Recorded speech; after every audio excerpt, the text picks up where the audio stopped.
Saya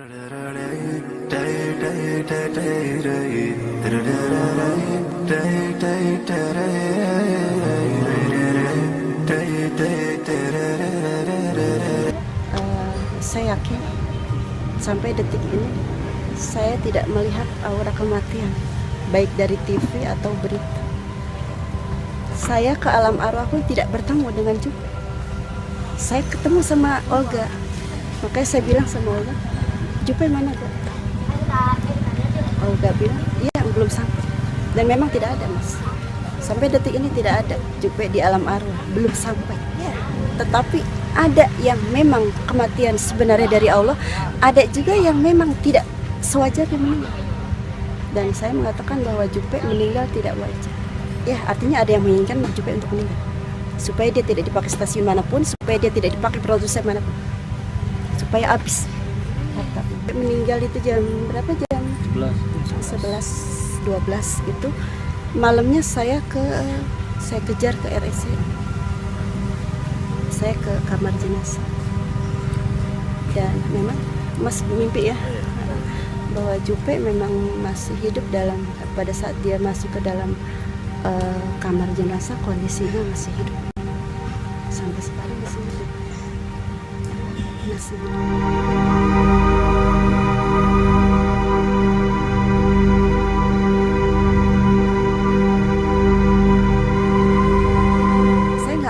Cuma saya dari 1 tahun yang lalu saya pegang Jupe.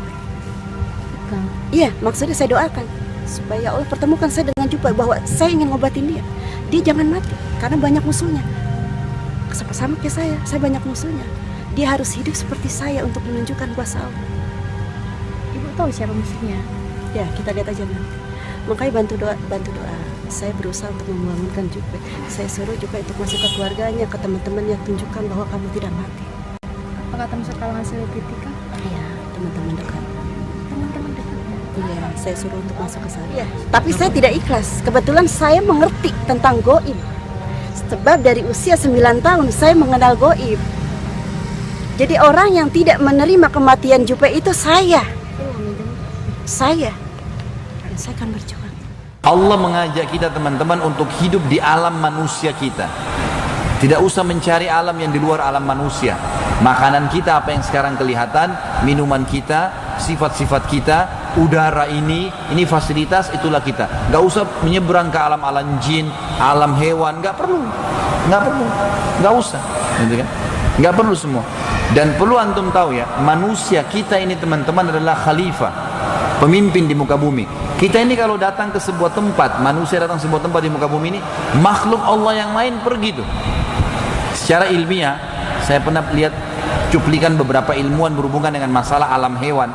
Mereka bilang, sebuas apapun hewan-hewan itu kayak harimau, singa, ular, kalau cium bau manusia pergi mereka. Itu secara ilmiah begitu.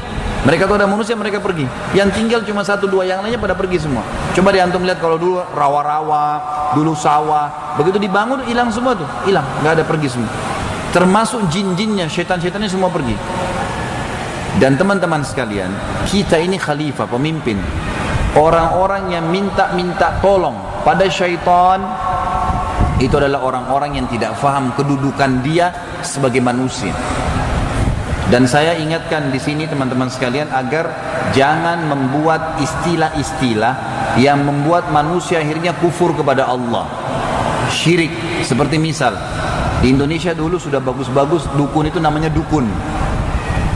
Setelah dukun sudah mulai jadi masalah, ada dukun yang dibunuh oleh warga kena menipu, ada dukun yang begini, diubah sekarang. Tapi ubahnya kan tanggung-tanggung nih, menjadi orang pintar,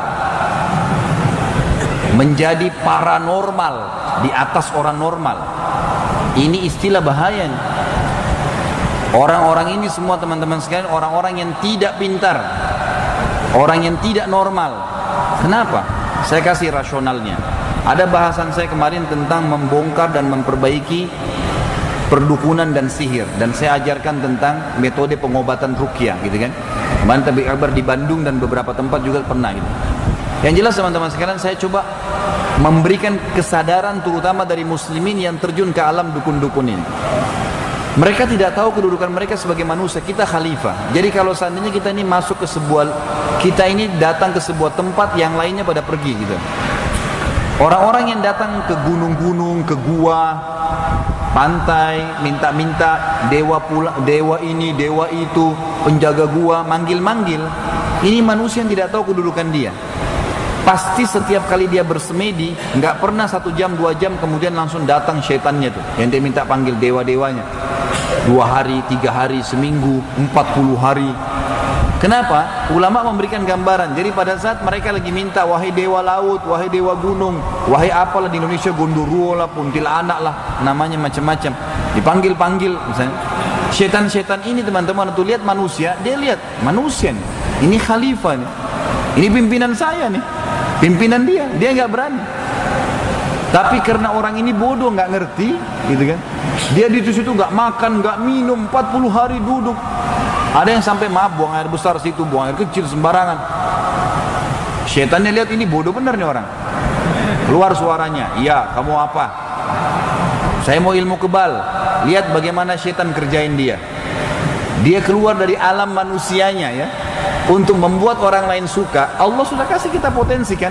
Tunjukkan perilaku yang baik, santun, berbagi. Kan manusia kan suka, itu alam kita. Jangan pindah di alam lain ini, nggak perlu. Maka syaitannya mengatakan minum darah. Darah nggak mungkin diminum di alam manusia kan? Nggak ada dalam manusia, kotor itu, bakteri. Darah itu dalam ilmu medis teman-teman kalau sudah keluar sedikit, kena udara, sudah kontaminasi dengan ribuan bakteri itu, bahaya. Gitu.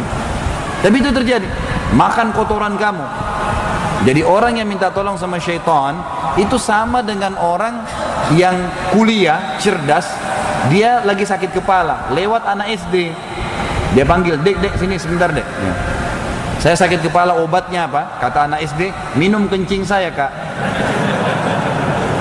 Bodohnya dia, ya sini kencing kamu, diminum sama dia. Ini teman-teman saya bukan bicara kosong ya, ada dalilnya.